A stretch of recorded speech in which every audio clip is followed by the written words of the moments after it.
We have a bunch of different kinds of computers, laptops, PCs, and servers. But they fall under one common category called computer. And they have is-a relationship with noun computer. So whenever there is a is-a relation, we can bring them under one hierarchy. We call it inheritance.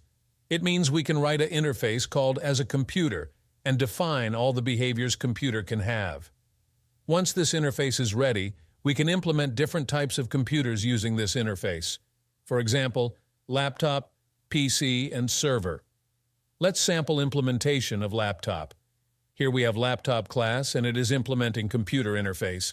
Then we have fields and constructor initializing these private fields. Let's add getter methods for all of these and to string method to print details. Implementation of PC and server will look like same, except change inside to string methods.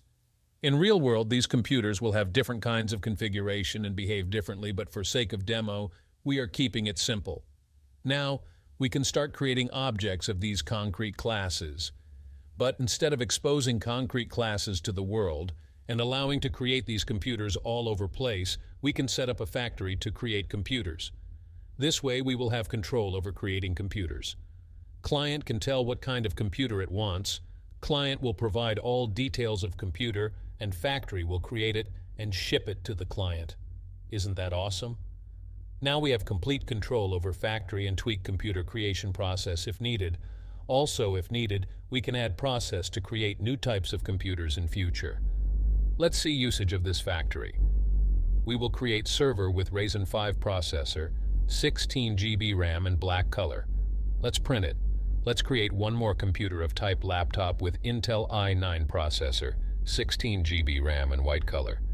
If we run this file, we can see details of different types of computers we created. That's all about factory method pattern.